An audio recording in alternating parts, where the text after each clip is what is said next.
求め続けたあの日の夜 Welcome back, everybody. Today we've got episode 55 of the Bullshit Hour coming your way. Bass is still feeling a little under the weather, so you got me and Tyler today. So we're doing a little check-in on the winter season for the shows we're not watching in the rundown. Because, there's a lot of bangers out there. We're not covering them all. And, we do our due diligence as Degens, and we make sure that we stay up to date on some of the latest anime. And Tyler stays up to date on way more than I do. Holy shit. The guy's like 17 weeklies he's watching right now, which blows my mind. But speaking of Tyler, man. how you doing, man? Well, I'm a busy man. That's all I like. All I do is watch anime, basically, which I enjoy. So, or I wouldn't be doing it. But I actually thought like the winter season was going to be kind of like, mid or like not as many heavy hitters. But we actually got a few big bang shows and like a lot of decent ones, or at least for me. So. Yeah, definitely. I feel like some really good shows have carried over from fall, which has kind of helped. But, there have been some sleepers coming in for Winter 24 that I'm pleasantly surprised by. But before we get into some news, if you guys want to support the podcast, the best way to do so is to rate it. Tell your friends, tell your weebs, share us on your socials. Do whatever you can to help us out. And if you have any interesting topics you'd like us to discuss, hit us up on our socials, jump in the Discord, let us know, linktree.com/Anime Degens. And let's get into some news. Tyler, you want to go first?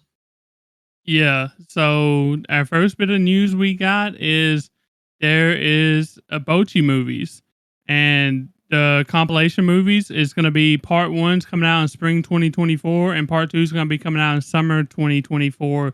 And I'm pretty sure, like I said, these are compilation movies, so I guess they're just like basically recap, I guess.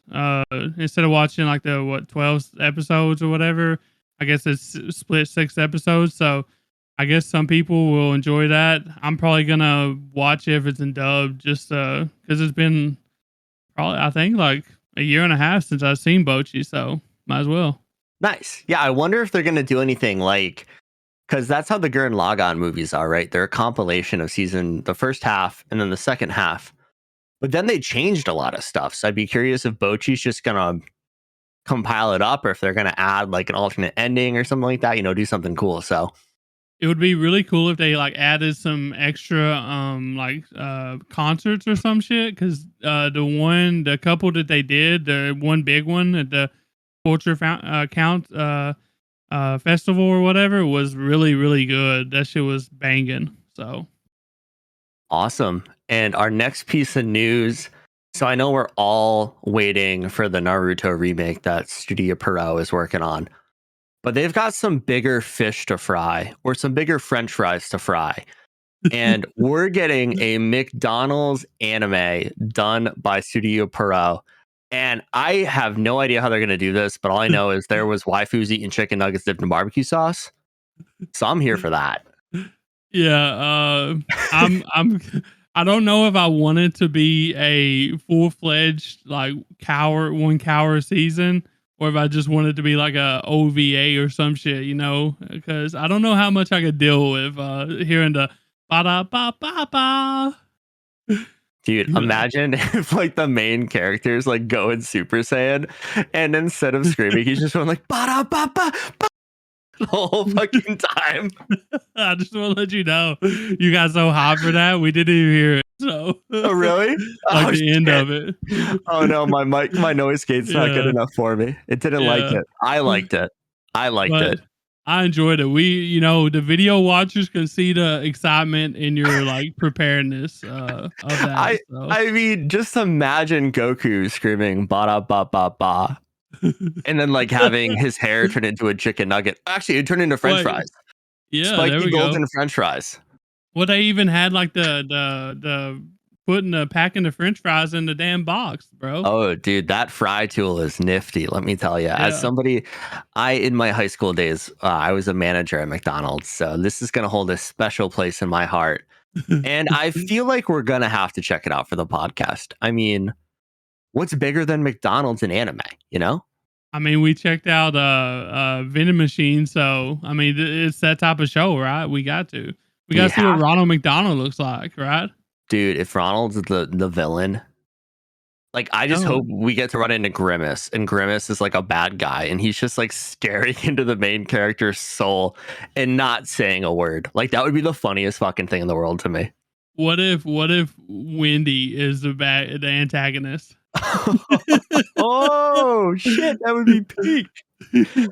All I could think of while watching this, and if you guys have Steam, or if you're a PC gamer, if you want to check out the dumbest thing you'll ever see, the Kentucky Fried Chicken Dating Simulator.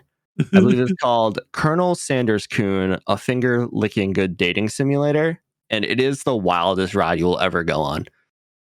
It's like one of those classic like anime dating games, but you're some girl swooning over the Colonel Okay.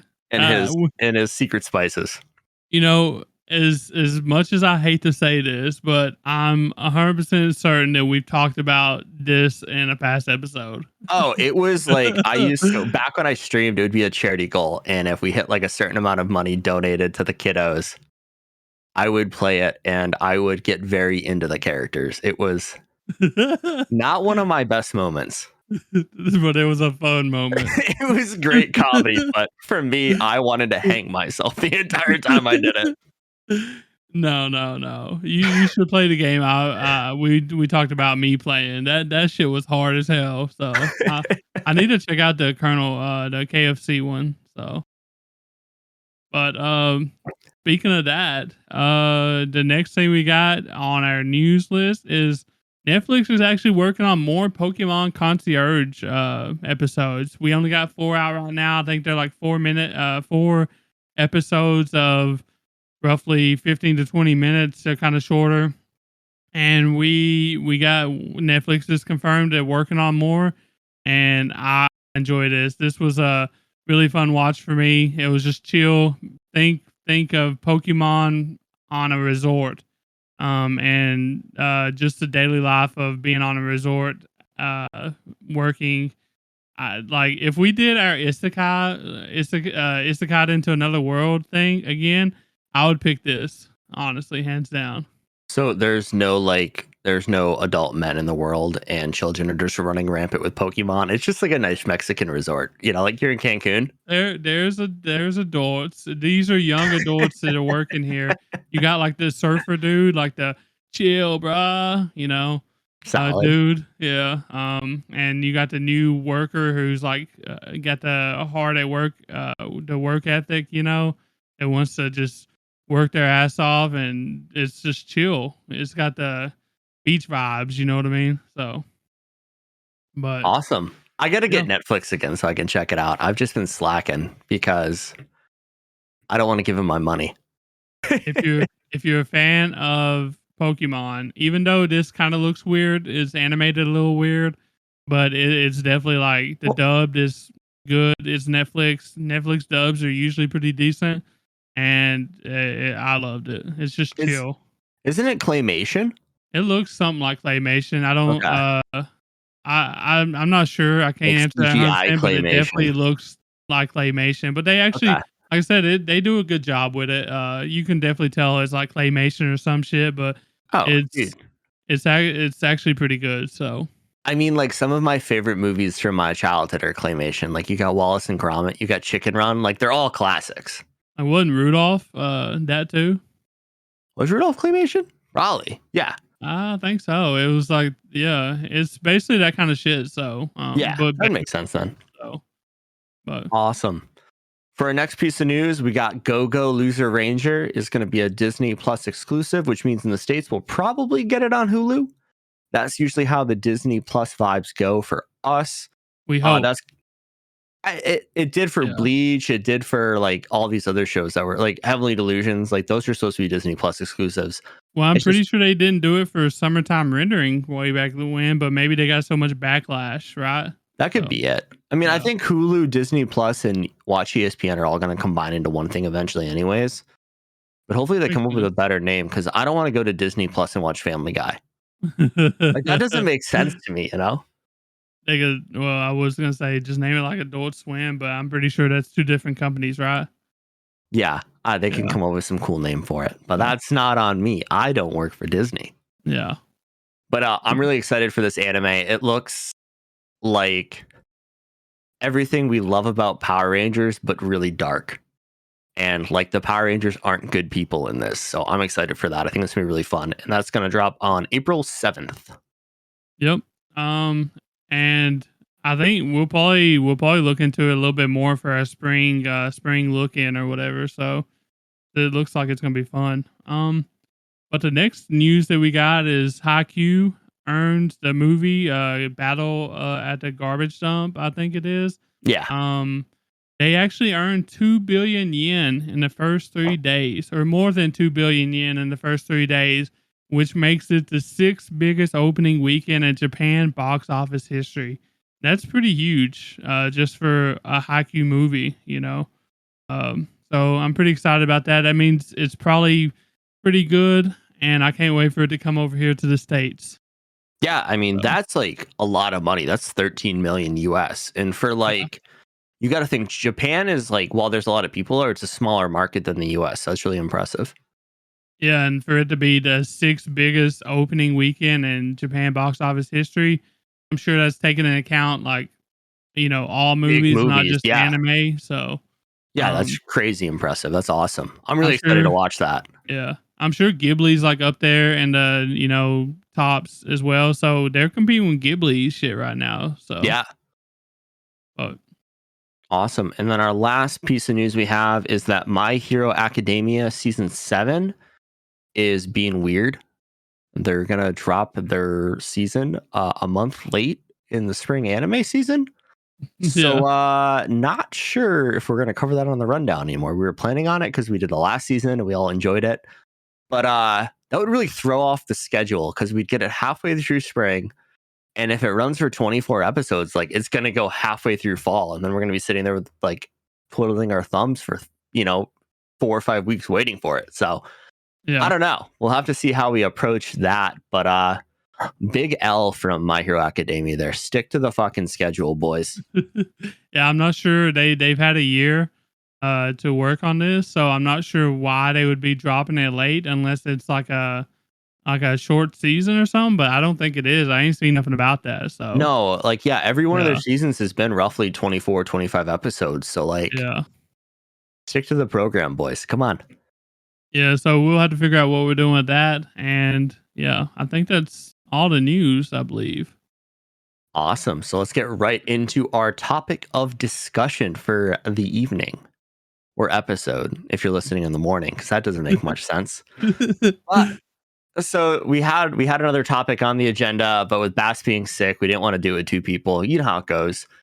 So we decided, it being the midpoint of winter 2024, it was the perfect time for us to come in and kind of discuss some of the other shows we're watching outside of the rundown.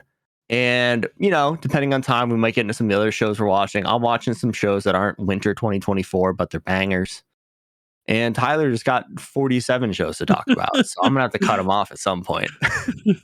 Yeah, I'm going to try to get through as many as I can, but, we'll see how it goes. But awesome. To start, we're going to start with a couple shows that we're both watching. One is new to winter 2024, and one is a continuation from last season. So far, they've both been bangers. So, Tyler, we're going to start with Solo Leveling. Yeah. So if y'all don't know much about Solo Leveling, it is about it's Studio A1 Pictures is the studio that's animating it. It's 8.46 on Mal, and it's going to be 12 episodes. Which I was kind of expecting to be longer than that, with it being so hopped up or whatever. But to get to a little description of it, because some people may not know about this show, and that's what we're here for, kinda. So after the appearance of the Gate, ordinary people gain powers to combat monsters. Sung Jin Woo, deemed the world's weakest, hunts monsters tirelessly to pay for his mother's medical bills.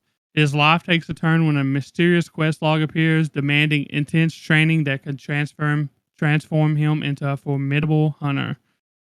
And it was actually like I didn't know what to think about it because I thought it was gonna be like a comedy or something like that. So And You I thinking was, this is a comedy is funny. I mean, so I like going into this. I didn't really hear much about it. I heard it was about the world's weakest, like fighter or some shit. And I'm like, well, if it's the world's weakest fighter, then obviously it's going to be a comedy, right? You would think that. That's what anime has taught us, right? So, and then we watched. I think it was the second episode, or maybe the third. I'm not sure which. It might have been the first. I don't It was know, a but combination of the second yeah. and third.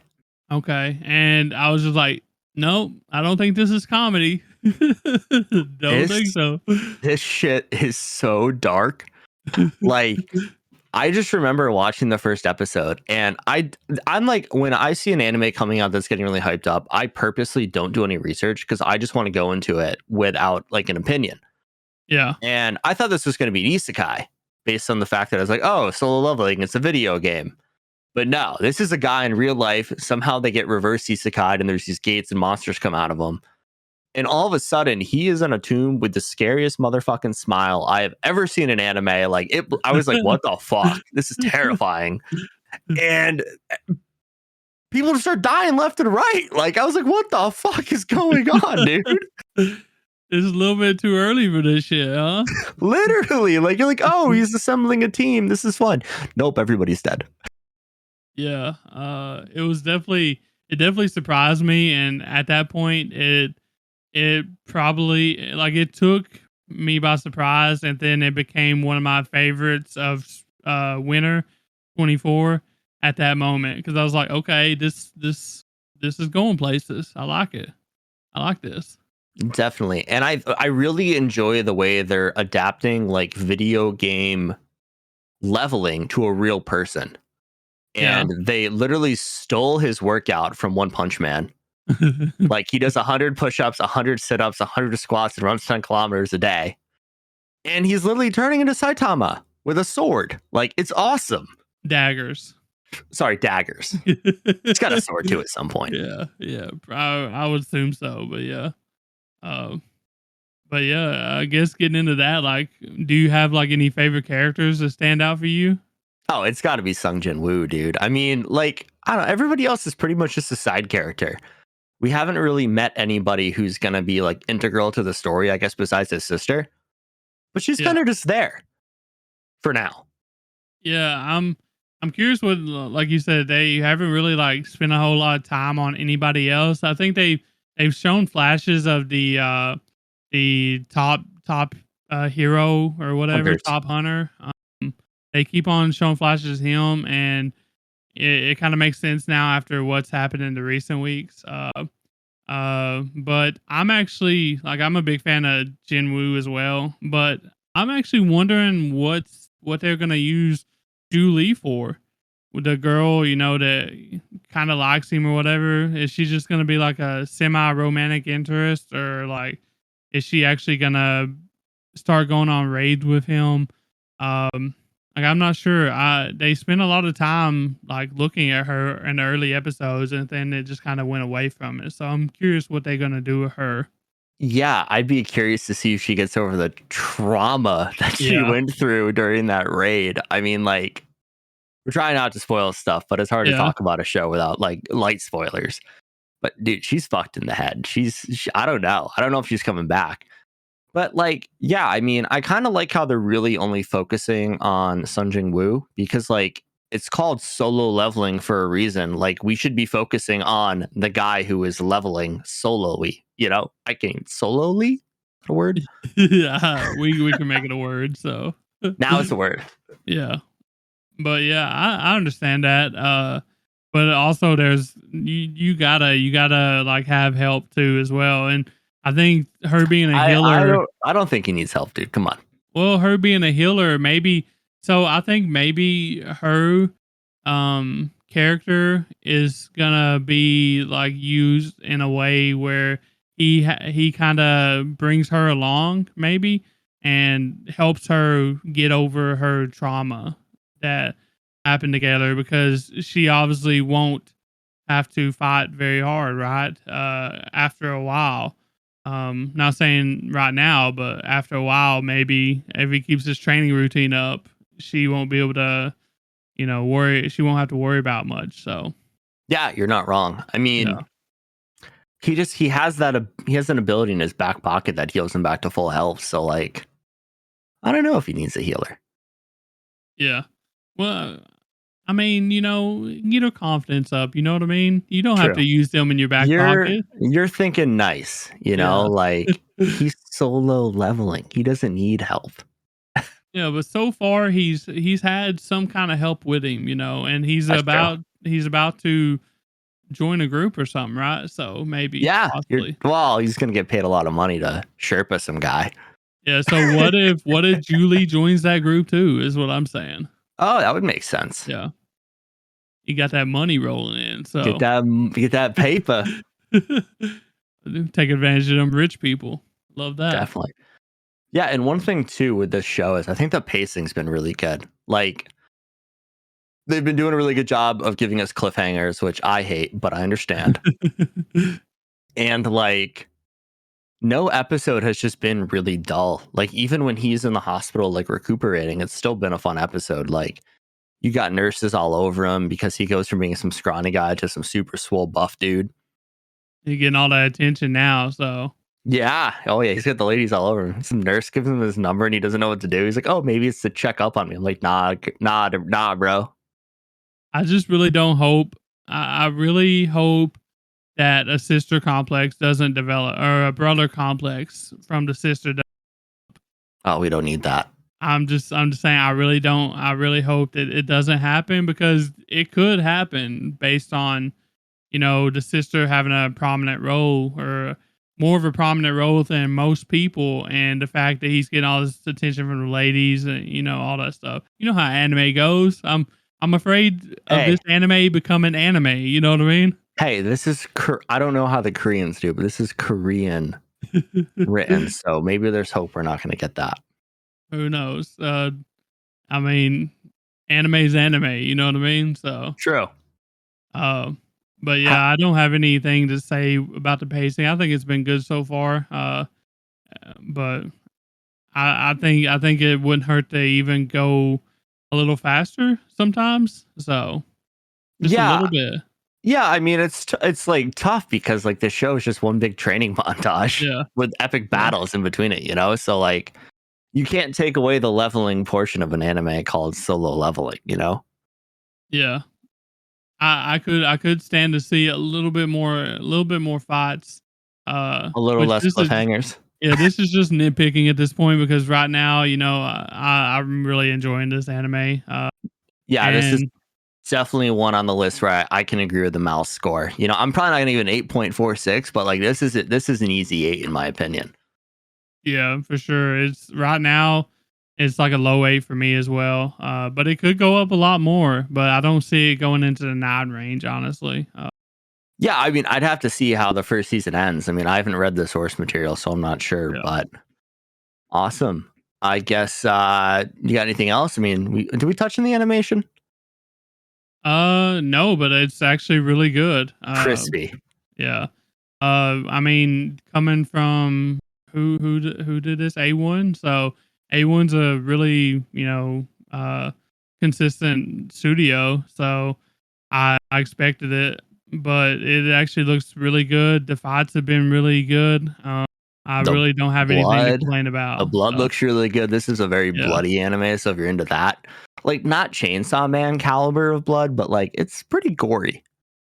I mean, even though the fights has been really well, so far there haven't been like any like 9 or 10 out of 10s yet, but I feel like it's coming. Early. It's early. Yeah. We're halfway through the season and we've got like really good fights. They just haven't been like the spectacular fights, because the best thing that's happened for me in this show so far is probably the episode 2 to 3 dungeon scene. That was obviously my favorite part of the show. That's when I was like, holy shit, what are we watching? Yeah. Like it was actually scary. Like you could actually like feel the fear that the characters were showing. And like I love when a show does a good job of that.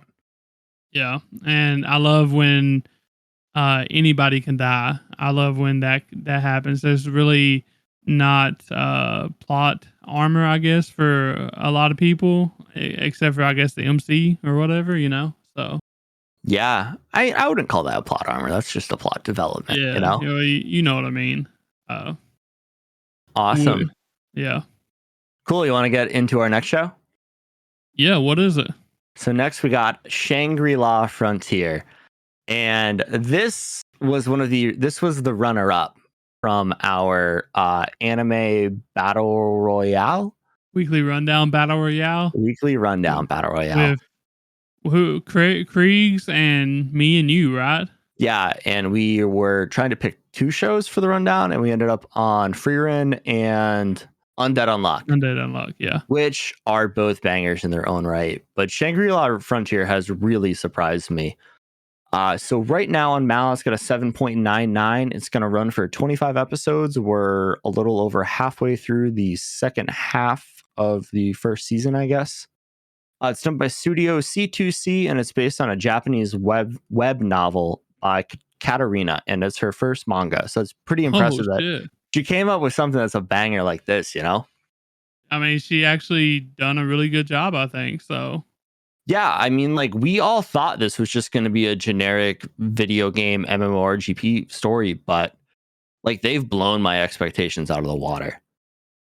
yeah, mine too. I thought I was going to lose interest very fast in this, and that's Yeah, not here the we case. are, what, 19 episodes later, talking about it. Like me and Tyler talk about this show like literally every week off the podcast. Like we both love this shit.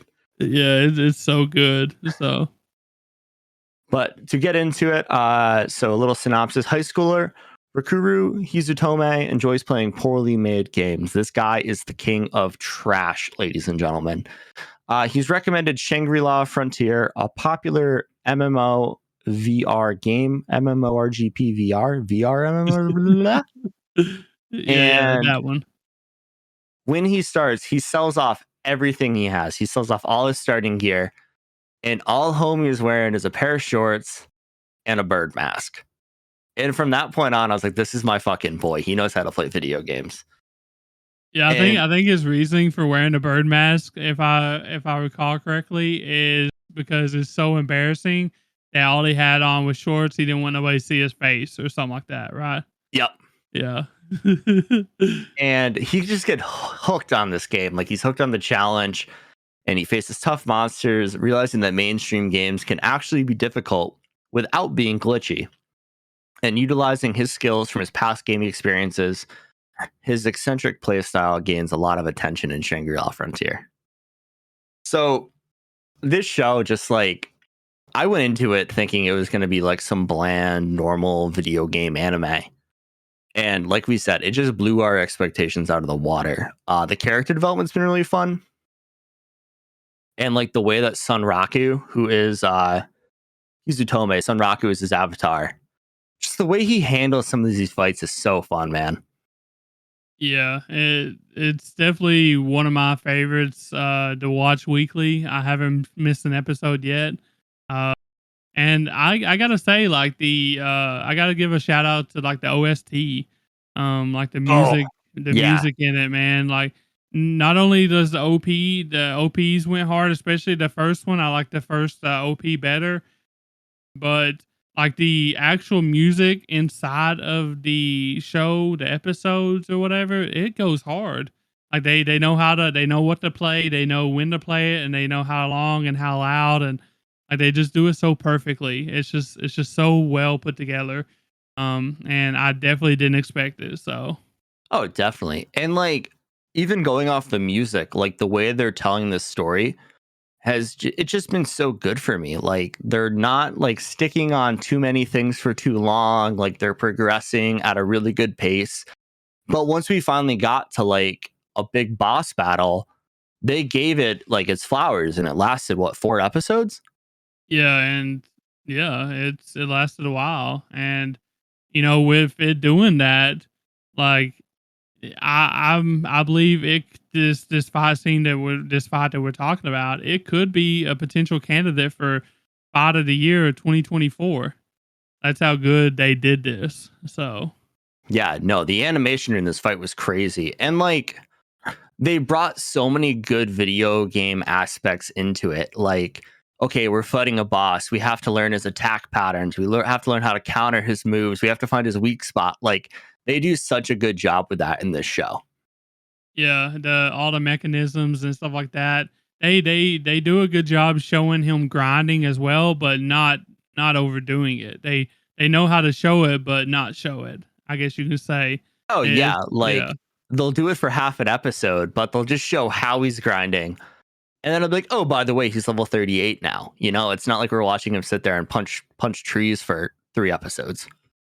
Yeah, and even though you got Sun Raku, I think this show really thrives because you got so many great supporting characters. One of some of my favorites are like Emil. I like Emil, the little bunny rabbit thing, and I like the pops of it. I just like the whole.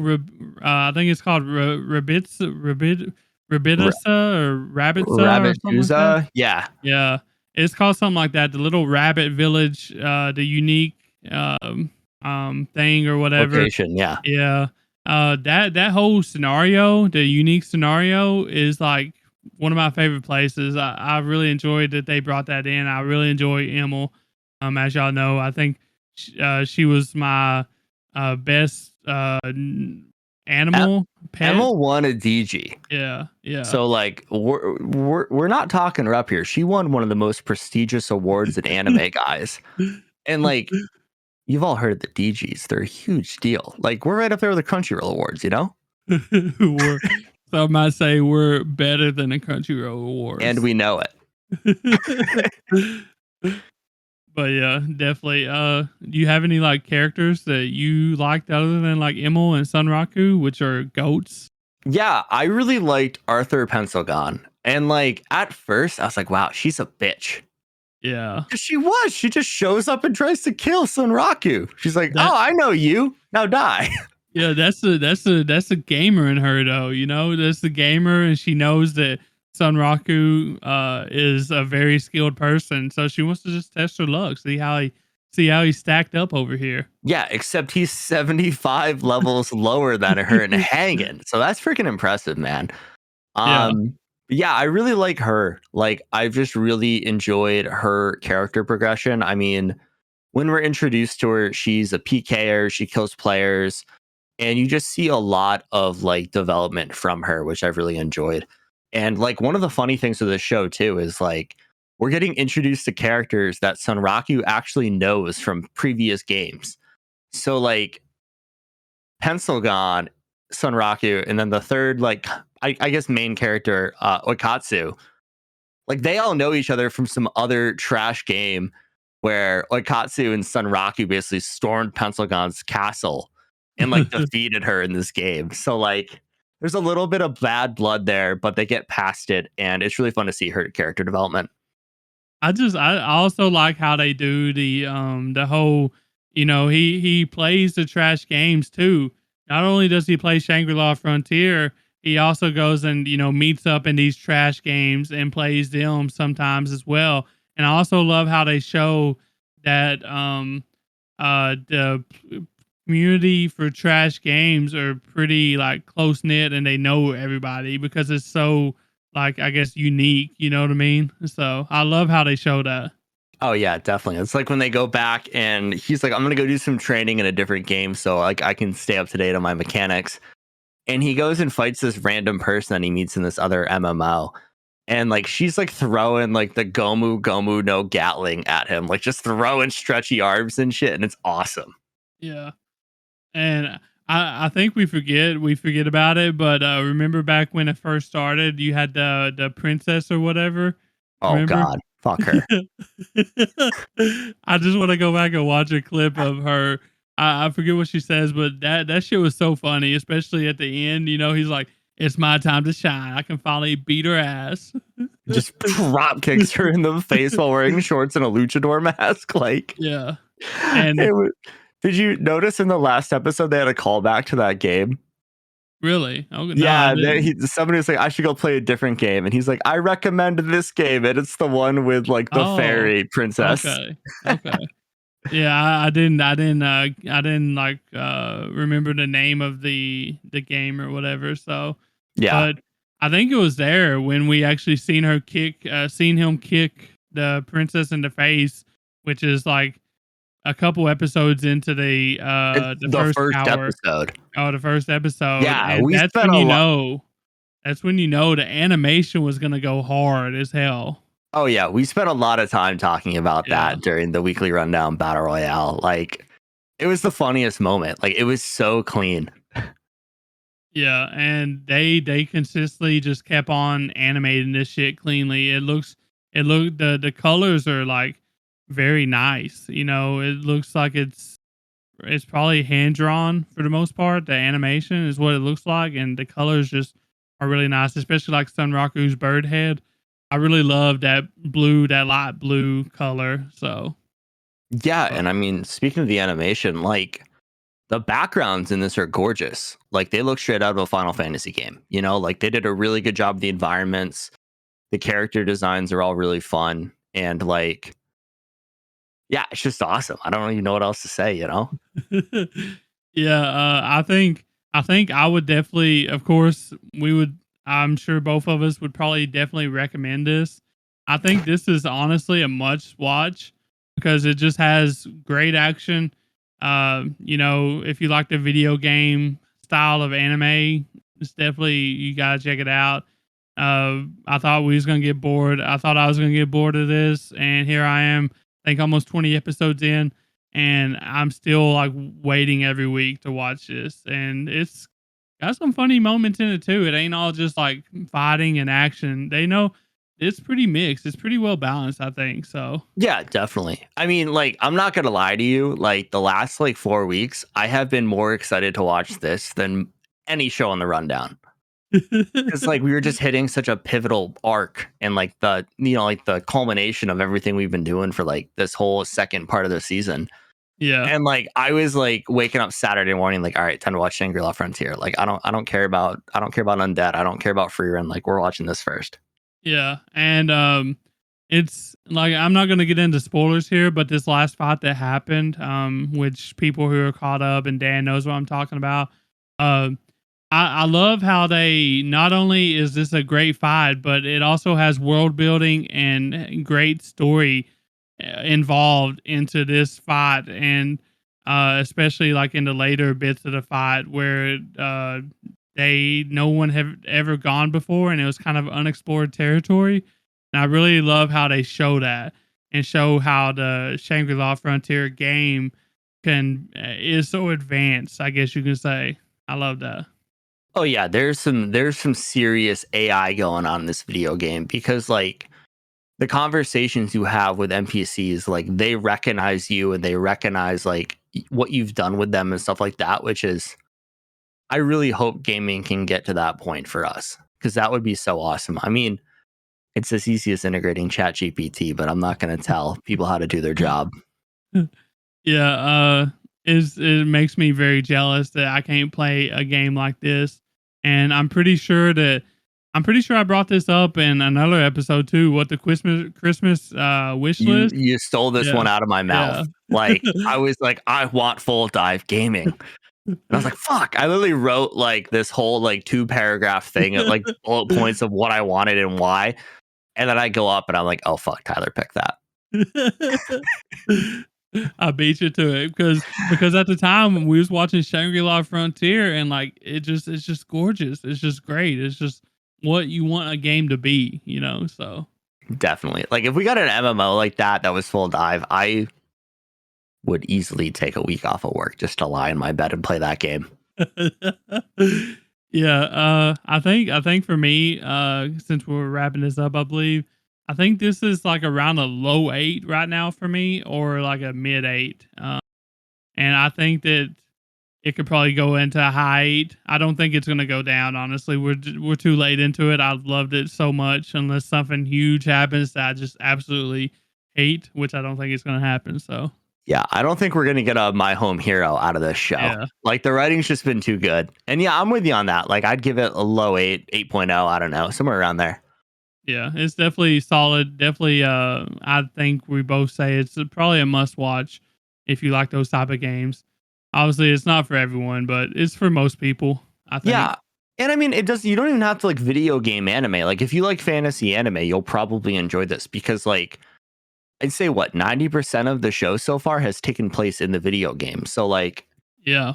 yeah, there's a friend from school who's got a big crush on Sunraku and just happens to be the strongest Badass in the game.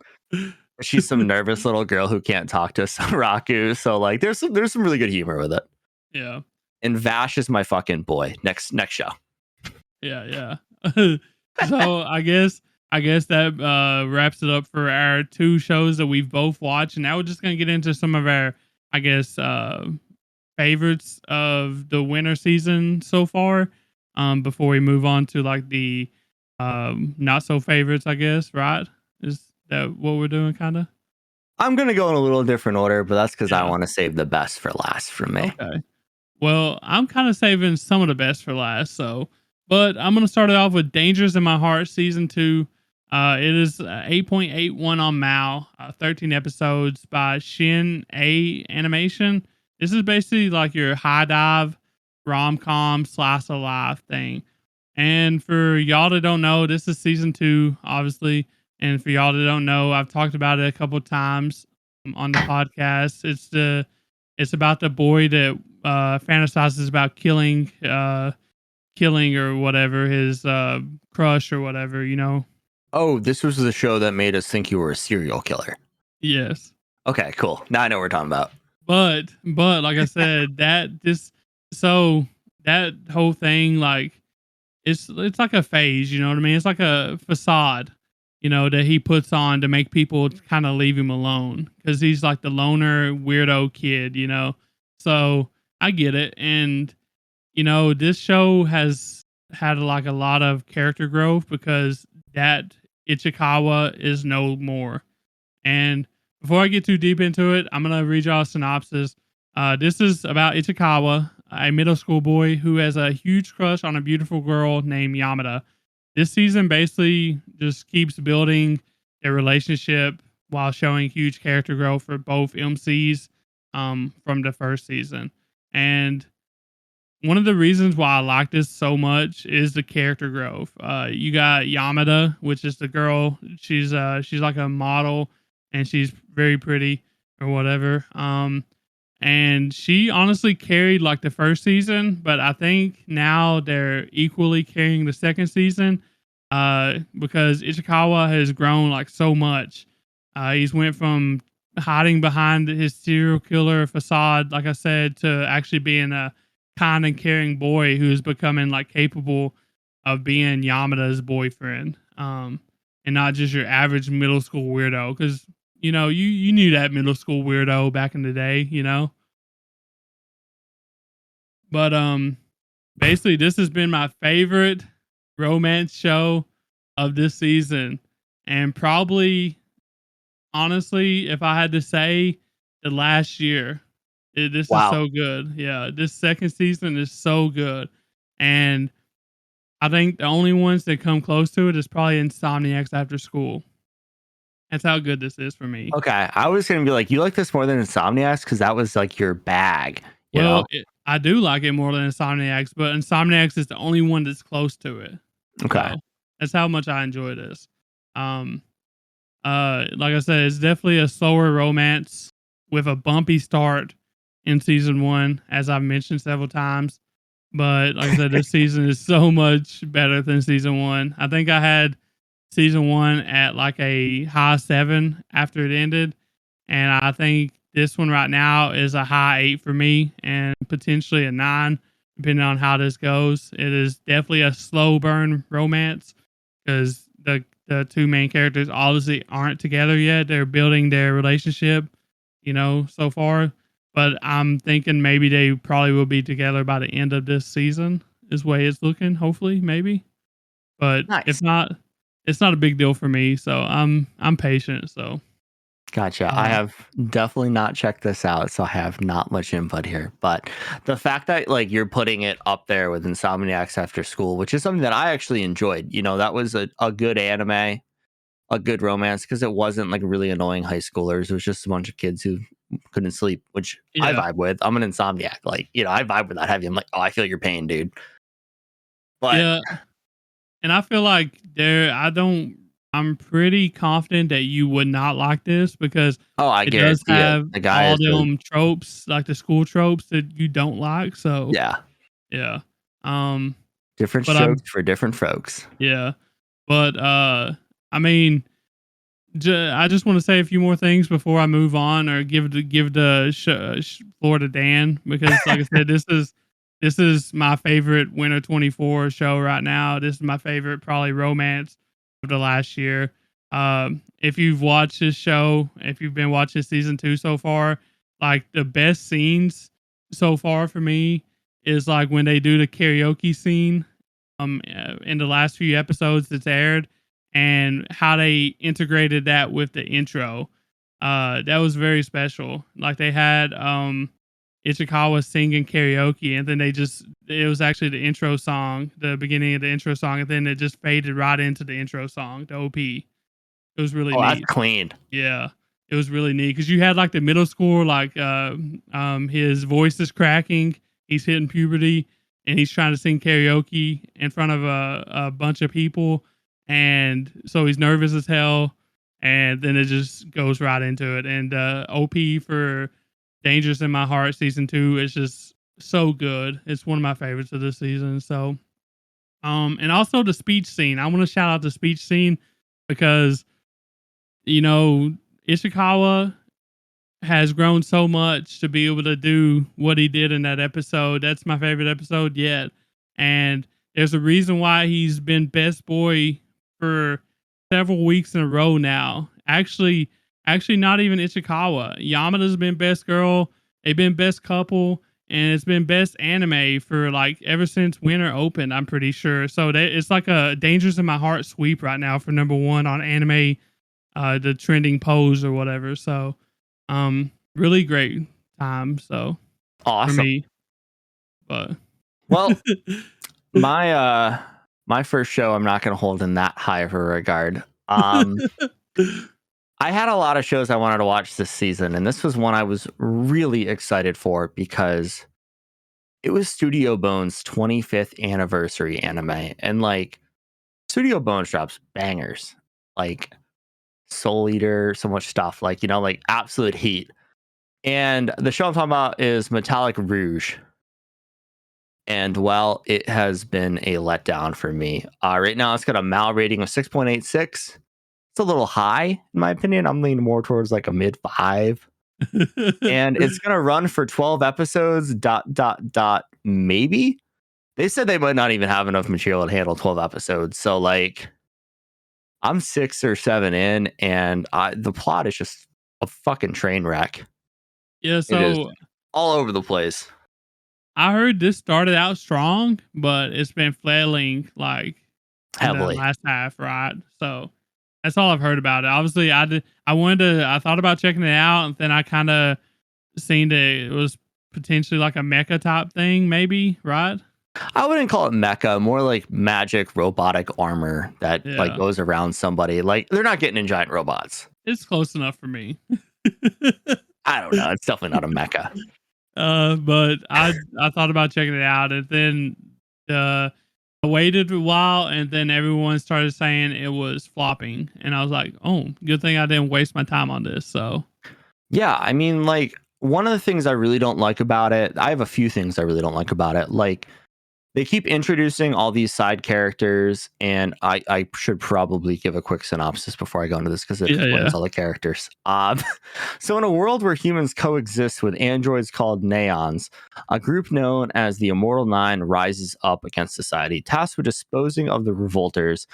A Neon named Rouge Red Star, aka Metal Rouge, aka the title Metallic Rouge, and investigator Naomi Orthman head to Mars to track them down. But first, Rouge got to eat some chocolate. So at that point, you're like, okay, they're going to bring some humor into it. That sounds fun. But like, no, it's not very funny. There's not a lot of humor in it. It's just kind of all over the place. Like, they keep introducing these members of the Immortal Nine, and then they kill them 15 minutes later. And you never get to know like their motives or who they are or why. Like, they have like that that clash of ideals for 5 minutes, and they're dead. And that's it. Like, it's just the plot is just all over the place. There's no building.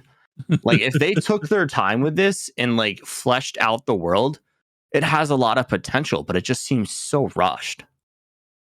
So I have a question. Like, why does like the summary have them wanting chocolate in it? Like, That's all like she that. eats. Oh, as I was going to say, that sounds like something like mash and cream puffs, right? But why would you put that in the main summary? You know what I mean? Ask, It's just ask, weird. yeah, ask Mal. I don't know. I just grabbed it right from their website. I didn't even have to like shorten this one. I was like, okay, it's a paragraph, cool.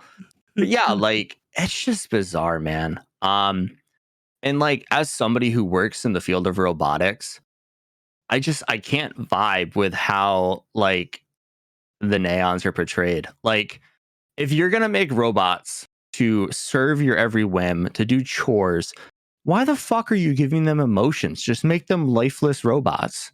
Like, you don't need somebody to say like have a chipper attitude to be a general purpose robot and clean your house.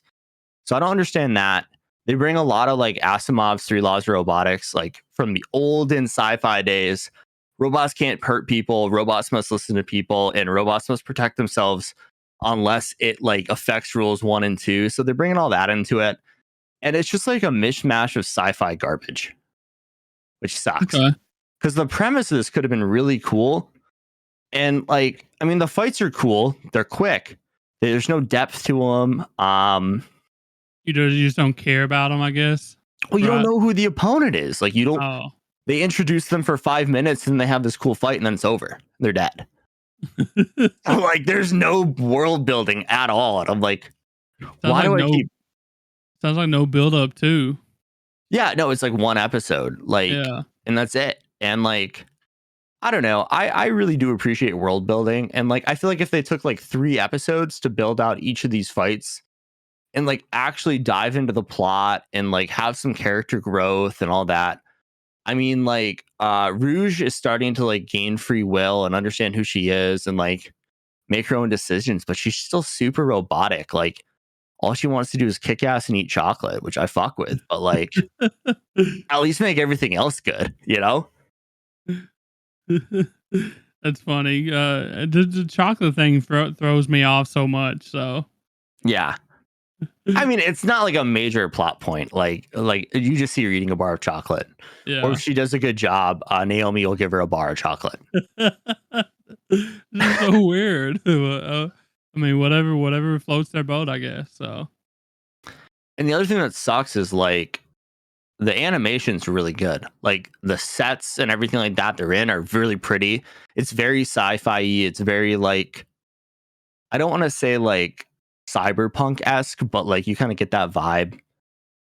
But the story sucks. So like, what's the point, you know? I'll probably keep watching it just because I'm already like 7 episodes in, and at this point might as well see if it gets better. But I don't know. I don't think I'd recommend this to other people unless they're really into like dystopian robotic futures. Like, I don't know. It's just not that good.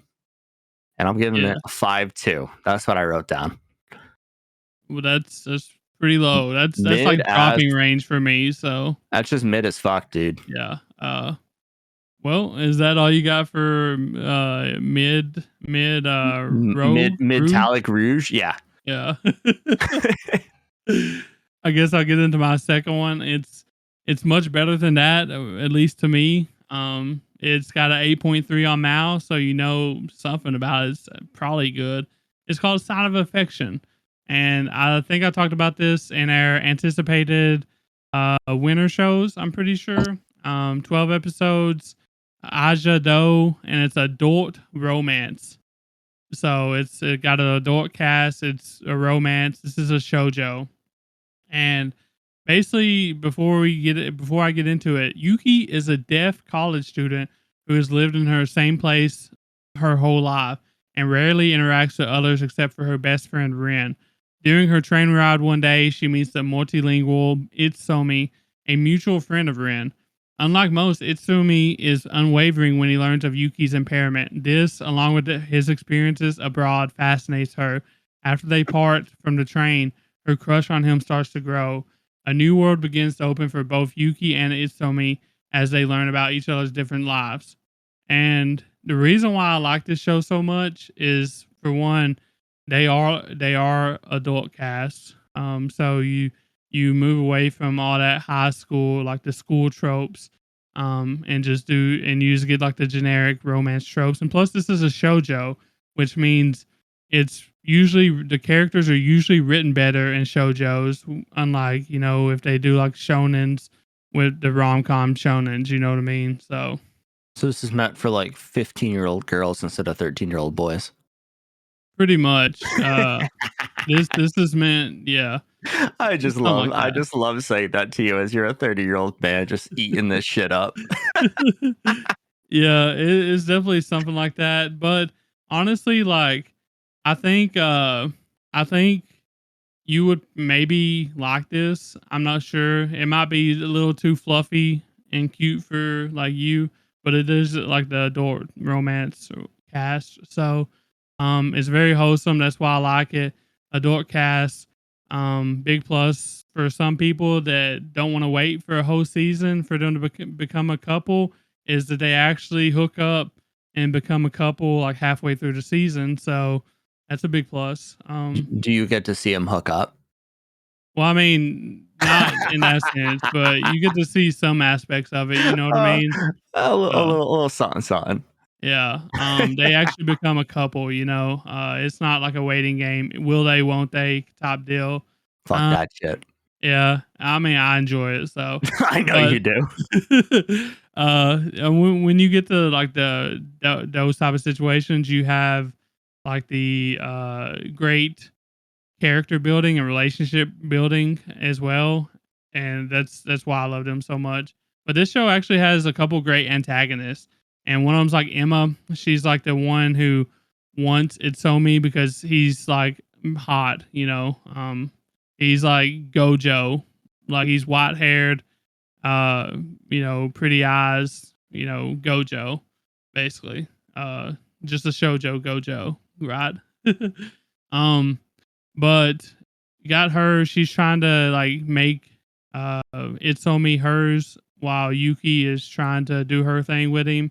And then you got Oshi, which is a childhood friend of Yuki's, and he learned sign language as a kid as he's growing up, and now he's just like kind of mean to her, Yuki, right? So it's just really weird. You learn sign language to be mean to the person that you learn sign language for. I'm assuming that he'll probably be like a love interest, like later on. Maybe he's being mean to her because he loves her. Damn, dude. Deal. That is some dedicated bullying right there. Like, I'm gonna learn to speak your language just to fuck with you. Like, that is impressive. So far, my impressions of him is he's just a douchebag. So I really hope Itsomi knocks him on his ass sometime or another. They've already got the stare downs going, so we'll see what happens. Damn. But I would definitely recommend this if you're a big fan of like shoujo, if you're a big fan of like the faster romances. I think this is a must watch. It would be my top romance of this season if it wasn't for Dangers in My Heart. So I can't wait to see how this plays out. It's like a low 8 for me right now. So awesome. So my next show, this is one I dropped, but I was really hyped for it after the first episode, and it's Ishura. This is a Hulu anime. I believe it's a Disney Plus exclusive, as they like to say. Right now on Mal, it's got a 6.55, which is very generous, and it's by Studio Passionate. I don't even have a synopsis of this because I have no fucking clue what's going on. The first episode is really cool. We ended like it had like Attack on Titan vibes, like massive like golems coming out of nowhere and absolutely leveling this city, and then some badass isekai dude just comes out of nowhere and fucks the thing up. And then they just dropped that plot, introduced like 17 other characters in 4 episodes that like it's all going to come together eventually, but it lost me. It's just all over the place. Like I need a cohesive story, you know, like I can't do when it's all over the place like that. Like at least like keep one character in it throughout the whole thing, you know, like Yeah. don't be like, yeah, we're talking about this dude who got isekai'd. And oh, by the way, here's a flying talking dragon. And then, oh, here's another flying talking dragon. And here's some weird dude who kills people. Like, it was just, it was a garbled mess. Animation was also super CGI-y. Like, Yes. they would hand draw the main stuff and then everything else was CGI. And like, the humans walking around in the background literally looked like something you would see in like a $20 Flash game. Like, it was bad. And I dropped it. I definitely don't recommend it. If you're watching it, Godspeed, my friend. Good for you. Yeah, I dropped it after 2 or 3 episodes as well. For the first reason is I didn't like the animation. I thought the CGI wasn't good. It's the main reason why I dropped it. And the second reason I dropped it is it was just boring to me. Yeah. I just thought it was boring. The fights was like boring. The CGI was just trash, I thought. So But like after that first 5 minutes, like it set a hook. You know, like you're watching it and it's just this happy-go-lucky 2 friends, and all of a sudden the whole town is on fire and people are dying left and right. And I'm like, oh, this is kind of cool. yeah. And then they just left all of that behind, and you didn't see it for at least another 4 episodes. Because I think I watched 4 and I was like, fuck this. I remember you texting me or something and like, yo, have you seen Ishura? Like this shit's gas. Like I guess he was just watching it. And I'm like, yeah, it seems okay. But like, you know, for me, like like it's unfortunate because there's so many other decent action shows out there, and I'm not gonna stick around for a below average, like uninteresting Hulu original, right? So Yeah, but like my favorite show of last year was a Hulu original, so yeah. I can't knock that. I mean, Heavenly Delusions was awesome, and then this was just a garbage heap. Like this, It was bad. it was literally where like it was just awful. I don't even know how to say it. It was just bad. Yeah, I definitely don't recommend it either because I dropped it. So I don't even know And what I rated it at. Probably I don't 3. have a rating. I'm not giving it a show. I watched 3 episodes of rating. I dropped it. It's a 0. We're moving on. Yeah. Is that it for shit talking Ishura? That's all I got. Unless you want to shit talk more, I can go all day. Well, I'd rather talk about my next show. It is much better. It is Apothecary Diaries. It is a show that started in fall and is continuing in winter this season. We're on the second cour right now, and it is setting at a 8.83 on Mao. 24 episodes. It's made by Studio OLM, and I think Toho Animation has a part in it as well. And basically, this is a drama with medical mystery vibes. It's also set in like a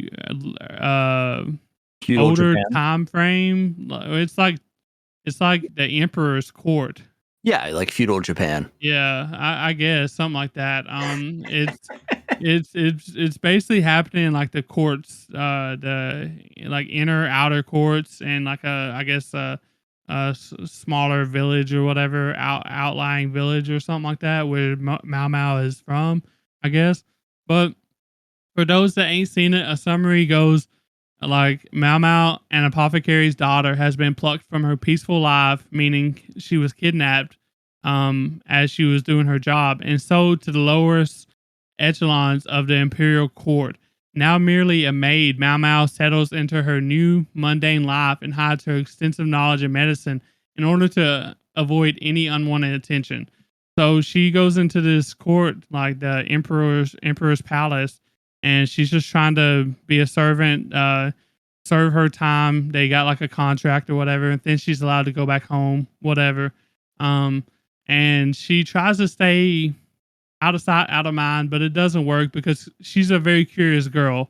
And like not long after she gets there, and the emperor's infant child begins to gets sick and is on its deathbed pretty much, and it's like a curse has been cast almost, and she goes and basically solves what's wrong with it and leaves a tip, anonymous tip, trying to stay out of it but save the baby as well.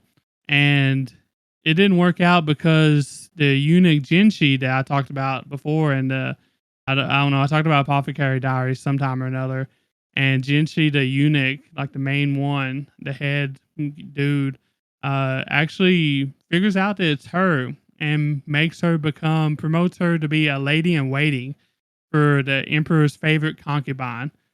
So that didn't work out well for her. Now she's up in the inner court system as maid for the first lady. So, but this show is like extremely good. Right now I got it setting at around a 9 for me. These last few episodes was some of the best. Like Mao Mao is probably, she's honestly might be one of my top female anime characters of all time after these last few episodes, and it's just been steadily growing, and she's just like cementing it now, and like now she's like moving into like the top anime characters overall, let alone female. So she's just that great of a character, and Jinshi is no slouch either, but Mao Mao carries the show. She's just so interesting, she's just so smart, and this show is basically, her navigating through all the politics of like the court system while solving the medical cases and other mysteries. And it seems kind of episodic, but it's not, because stuff that happens in some episodes get tied into later episodes because it's all in this court system. So this show is, like I said, one of my top shows. It's honestly probably gonna move into my top 10 somehow. I don't know what show's coming out, but this show is just that good. So if it wasn't for Freer and Aaron, like it would probably be my number one show of fall, winter, maybe the last year. I don't know. It's just good. So I feel like this is a must watch for anyone, especially if you love the mystery type shows. Like I said, this is moving into my top 10. It's got one of my top like women anime characters, and like it's just peak. It's like peak. That's all I can say about it. So if you're not watching it, watch it. Yeah, I've been meaning to check this out because like it's not like a slice of life, it's like gonna have some substance to it. I just haven't yet, but it's at the bottom of my watch list on Crunchyroll. Is it on Crunchyroll? Yeah, it's on Crunchyroll. I was like, I'm pretty sure it's on Crunchyroll. Yeah, and I feel like, early Apothecary Diaries definitely feels more slice of lifey, and it does feel more slice of lifey at times, but it does have like the drama. It's like heavy drama, you got the political aspect to it, and it's just like the medical, like the apothecary medical shit tied into it, solving crimes, like deaths, like figuring out how somebody died and what it meant, why they died, because it's it's the inner courts of like the emperor's palace. Like there's a lot of backstabbing and shit going on, so it's really cool. So awesome, definitely must watch. Cool. So my last Winter 24 show I'm watching, and I actually just started this last night, is Brave Bang Bravern. And this is a fucking treat. Like, I was going to watch another show that I had. So I had talked about Mr. Villain's Day Off, like when we did like our winter look ahead, like way back in the day. And I was like, that looks really fun. And I was going to watch a few episodes of it last night because I haven't checked it out yet. And Tyler's like, bro, you got to check out Brave Bang Bravern. I've heard so many good things from the Mecha Bros crowd. I'm like, oh, yeah. Okay. Shout out Threads community, because y'all the one to put me on to this, to tell Dan and Bass, because that's their shit. They like that shit. So I'm so happy. Thank you, Threads. If you're not following us on Threads, I'm not, because I don't have a Threads, but go follow us on Threads. You can also find the same shit on Twitter. or X, or whatever we're calling it now. Pretty much. So to start, the Mal rating is a 7.16. People on Mal are idiots. They don't understand a good anime, so fuck them. And it's gonna run for 12 episodes. The studio is Cygame Pictures. And for a quick synopsis, in a world where humanoid armored weapons known as I don't even remember how to pronounce this, Titanostriders, I think it was, or Good enough. TS for short, they're used in warfare. And these mechas are like what I think like the first generation of like mechs we see are gonna be. Like they remind me of the ones from Code Geass. Like they've got wheels on them, like they just zoom around on the ground with like guns blazing, like my kind of shit. So the anime starts out with troops from various countries converging on the island of Oahu, Hawaii, for a little joint exercise. And the two main characters included are Ao Isumi of the Japan Ground Self-Defense Force and Lewis Smith of the United States Marine Corps. Asami and Smith cross paths during battle, but suddenly their teams are attacked by an unknown enemy, scattering soldiers and sending their forces into disarray. In order to save their friends and survive on the deadly battlefield, they must fight with every ounce of courage and pride they can muster. So like this started out like pretty casual, and then it just gets so dark and bleak. Like we're having like a joint military exercise, and then all of a sudden aliens fucking come and just start killing everyone. And I was like, oh my God, this is dark. Like this is gonna be awesome. And then we're about to see one of the main characters like die, like get killed by these aliens. And out of nowhere, Bravern, which is like a Gundam-esque mecha, just descends on the battlefield and says, "Get inside of me. Get inside of me. We will fight together." And I'm sitting there like, what the fuck is going on? And homie gets in this robot, and then all of a sudden you hear a theme song straight out of fucking Power Rangers or Gridman like start playing in the background. And the main character is like sitting there like, where the fuck is this music coming through? As they're just fucking up aliens the entire time.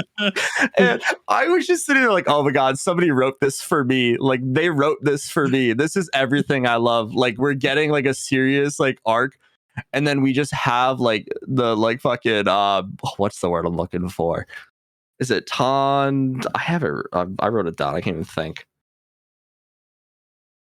I don't know. I'll figure it out. Like Power Rangers vibes, like like Gridman vibes coming out of nowhere, and it's just super bleak story. And Braver just comes in and interjects so much comedy into it.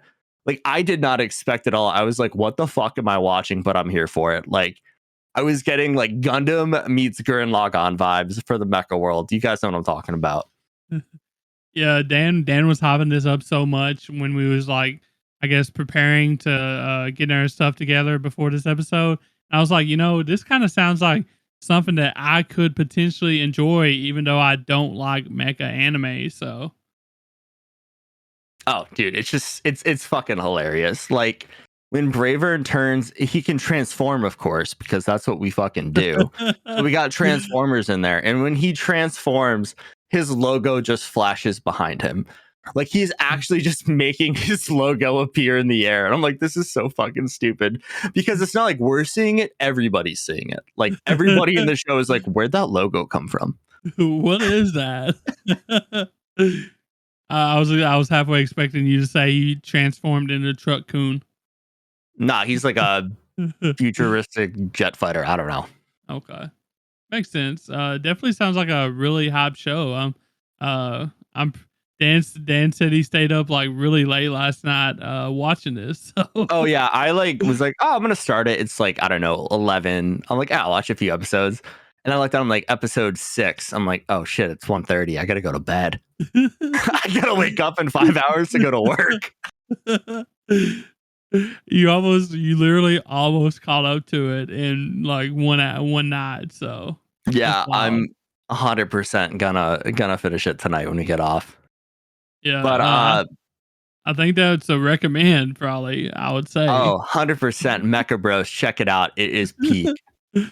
Otherwise, like the mecha designs for the Titanostriders, the TS are super cool. Like I said, they like really remind me of like the mechs you see in Code Geass, so I fuck with that heavy. And then like just out of nowhere, you've got some knockoff like Chinese brand Gundam just showing up out of nowhere, screaming about a human being, his soulmate in the springtime of his youth, and just giving off like mad guy sensei vibes, which is fucking hilarious. The last episode I watched had a homoerotic boxing match. Let me tell you, I was getting some Haikyuu vibes from it. There was some tension there between two men.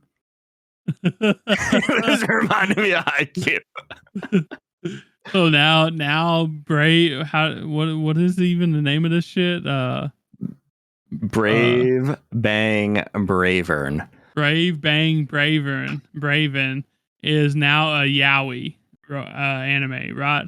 Pretty much, yeah. Damn, I just like every time he talks, he just yells his name. I'm like, this is so fucking out of pocket. Like, who thought of doing this? Like, who's like, let's just take like the biggest gag we could ever do and make him the strongest fighter in this show. I don't think I've ever heard of this studio. Have you? I haven't heard of Game Pictures. No. Oh, okay, yeah, okay, yeah. I haven't either. I looked up the wrong one. I looked up Ishura, so we don't need to be looking up that one. No.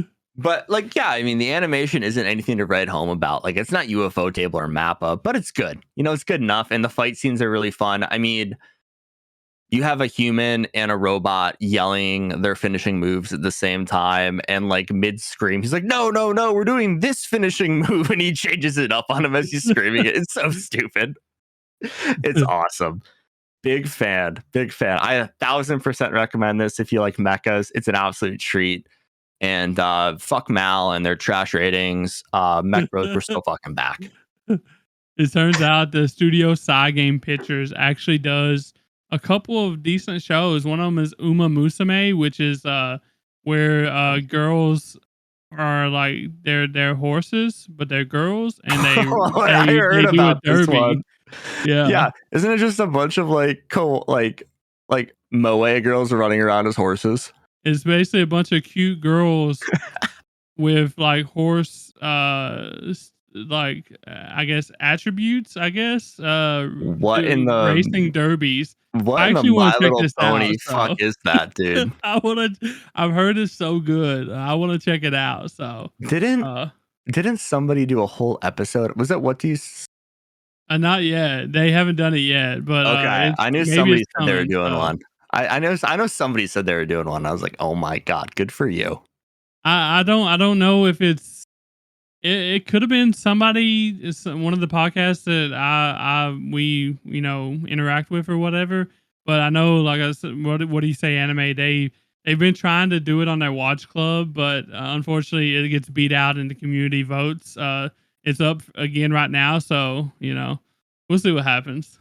Good for them. I ain't checking out Horse Girls. Horse Girls are crazy enough IRL. I don't need to see animated Horse Girls. If it wins, I'm definitely checking it out because it looks really cool and unique. So it sounds dumb as fuck, but it looks so cool, bro. All right, listeners, if you're paying attention and you want to get Tyler's digits, just say you like horses. Just say you are a horse girl. I live in Kentucky, so he doesn't mean that you're a girl who likes horses. He means you have horse attributes. He wants a tail and some ears, but not the real thing. Obviously, fake. Furry alert. Well, this episode is went in a different direction, boys. Hey, it's why it's the bullshit hour. But thank you, Brave Bang Bravern, for leading us into this. I don't know how we got here, but here we are. Yeah. So is that all you got for that? Yeah, man. That's all I got. I'm just really excited to go watch more of it. I guess I'm watching like a bunch of different other shows, and I'm just gonna kind of, I guess, run down through it, and then Dan can run down through what he's kind of watching too. I guess, right? Yeah. So the first one is Delicious in Dungeon, which I've been hyping up on like the socials kind of because I'm really enjoying the dubbed for it. The blonde elf chick named Marcel is actually being voiced by Nami, Emily Rude, which plays Nami on the One Piece live action. And honestly, Marcel is like becoming one of my favorite like female characters. Because she's just so cool. She's so funny. I really enjoy it. I feel like if you really enjoyed like campfire cooking in another world, you would really love this. And if you're like me and you dropped campfire cooking in another world because it wasn't really interesting enough, I feel like Like you would us. like this. Yeah, Like us. We both both of us. dropped that shit. And I think that you would like this too, Dan, but only as I think if you watch it dubbed, because I think it's really good dubbed. It's Netflix dubbing or whatever, so they're really good.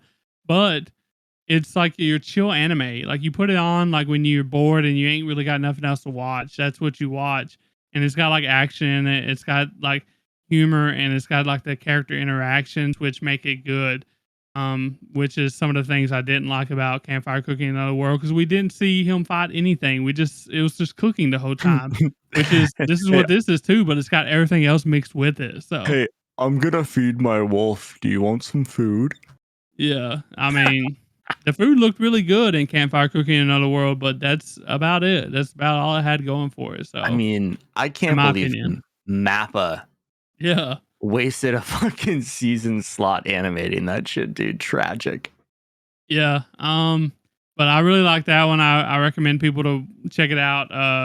It's like 774 on Mal. It's by Studio Trigger as well. So I know some of y'all like the Trigger. I like Trigger. Yeah. Talking my language now. Yeah. It's definitely very good looking. It's pretty interesting. It's funny. And it's got great characters. The second show that I'm going to talk about that I'm really enjoying as well before I get into my just rundown of like just list of decent shows is Seventh Time Loop. I've been a pretty big advocate of this as well. Seventh Time Loop, the villainess enjoys a carefree life married to her worst enemy. This is a 7.85 on Mal. This is basically like your if you like the villainous type shows, if you like the isekai fantasy shows, this is like a romance. And it's just really fun. Like the main character Riche is really fun. She basically in each of her lives, this is her seventh life, and in each of her lives, she's lived a different life and became very knowledgeable about different things. Like one life, she became knowledgeable about a doctor, being doctor. One life, she became knowledgeable about being like a handmaid, like a servant type thing. Another life, she became knowledgeable about being a merchant. And we don't know about all of her lives, but she somehow dies after a war starts every time. And she died to the antagonist, obviously, but in her seventh life, they actually get engaged with each other. The person who killed her in the last life, and what makes this show so special is that she uses all her past life experiences, you know, the doctor, the merchant, and stuff like that, to live a better life in her seventh time. So it's really fun. It's just like it's like above average isekai villainess show, I think, with romance in it. So definitely would check that out. It's like a mid 7 for me. You could probably go to an 8. Some other isekais that I'm really enjoying is The Wrong Way to Use Healing Magic. It's like just a fun isekai. It's not really any major actions happen yet, but it's building up to a war, I guess. And I think it's going to be like the main character is going to be very strong because he has trained under a hard leader for so long, and it's going to just make him way powerful. You know, it's your standard, you know, probably isekai that he just gets strong in basically. Dr. Elise is another one. It's about a doctor or a woman that was a surgeon, a world renowned surgeon in her past life, and she gets reborn and basically into an older world or something like that, and is basically saving people's lives and stuff. It's really fun as well. And then I got for y'all etchy people out there, or just not even like etchy. It's like it only shows like an etchy scene every once in a while. It's honestly the right amount of etchy and cute and like stuff like that. It's Hokkaido gals are super adorable. I really enjoy this. It's like a slice of life rom com type thing. Definitely good. Definitely go check it out. It don't have like a lot of etchy moments in it, but it's got a lot of those like out of context moments, you know. Uh, so definitely go check that out. I got a few that's on the chopping block. Sasuke and Peeps, definitely on the chopping block for me. Chain Soldier, probably gonna drop that. I know we see Kriegs talk about it a lot. Yeah, it's High Dive. Definitely probably gonna drop it. It just don't have a whole lot going for me. If you like etchy and you like the Mommy step on me energy. yeah, the mommy step on me energy. I think it does it well enough for you to watch it just on that alone. But for me, it doesn't have anything else going for it outside of that. And I'm behind on it. I think I've only watched like 3 episodes. Probably gonna watch like 1 episode more or maybe 2. And if it doesn't click, you know, then it's and one that I'm really disappointed in is Witch and the Beast. I'm a little bit behind on this too, maybe 2 episodes, but it started out really good. I thought it has a really good premise. It's got a real good plot potential, but the pacing is kind of weird and the animation isn't consistent at all. Like sometimes the characters in the animation just look like shit, and sometimes they look really good, and then the pacing is just like really weird and sometimes way too fast, and sometimes things don't make sense. And I don't know, it's in a weird place right now. I'm probably gonna keep on watching it for now, and if it keeps on having these issues that I do not like, then I'll probably end up dropping it, honestly. But that's about it. That's my little rundown. That's my little spiel. Now we'll let Dan take it on Awesome. his little monologue as well. Mine is a lot shorter. I tried to be as quick as possible. So No, yeah. I mean, I'm just not watching as much as you are right now. But one thing I did start rewatching recently, and this is probably my 3rd time watching it at this point, and that's Fire Force. And I really enjoy this show. Like, this is one of my favorite new gen shonen animes. Like the sound effects and the fights in it are incredible. The plot is pretty good. You know, it's not like world ending, like best plot in the world, but I really vibe with the characters. The humor is really funny. There's like the only thing that really bugs me is there's one character and like they just go really etchy for no reason with her. yeah. And like her name's Tamaki and she randomly just loses all her clothes. And I'm like, you don't need this. It was funny once.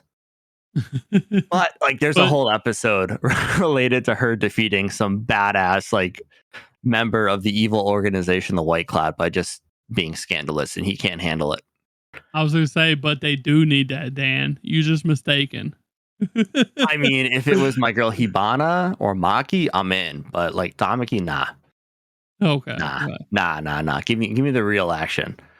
But like, it's a really fun show. The characters are awesome. It's one of the few anime that I really like prefer the dub on. I think the dub voice acting is awesome in this, and they just do a really good job, kind of like showing the emotions of the characters. Me and Deadly in Discord are trying to get Tyler to watch this, and we're like just basically bullying him into it at this point. So he's gonna watch Fire Force. And if anybody else wants to join in on the Fire Force action, hop in the Discord, come hang out. Me and Deadly are gonna be talking it a lot. The other show that I started recently, I haven't watched yet, is Magi. And I've watched like 5 or 6 episodes and I keep just getting sidetracked, but it's been pretty good so far. You know, Aladdin, who I think is the main character, is really fun. He's a young boy. He's got a djinn living in a flute named Ugo. And Ugo is a badass. And Aladdin really likes titties. So top tier character in my opinion. When did this anime come out? Because I've never heard of it. Magi, Is it older? Yeah, Magi release I've literally never heard of this. So 2012. 12 years ago. So Yeah, and there's 2 seasons. The animation is definitely a little dated, but I think this story has a lot of potential. I mean, it seems really fun, and it's cool that like it's an anime like put in like the Middle East. You know, like that's not something we get very often.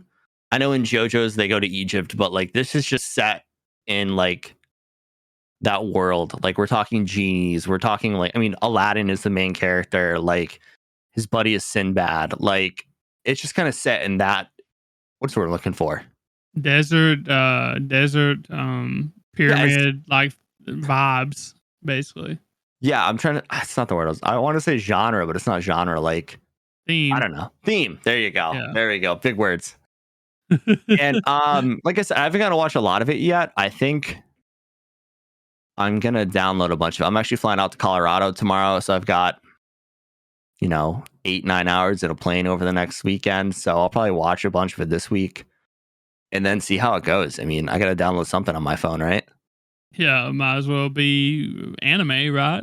Exactly. What most 30-year-old adults would download, right? I just love when I'm sitting next to an old lady and I'm watching like I was watching Fire Force on a flight last week, and I'm sitting next to this old lady, and she just looks over. There's just like Hibana's massive knockers on my screen, and I'm like, I have a job. Don't judge me. I'm not a NEET, I promise. Even though you don't know what that means. I leave my house. That's why I'm on a plane. I'm not weird, I promise. I am weird, but in a good way. Trust. You should have asked her if she liked anime, bro. No, I'm not fucking talking.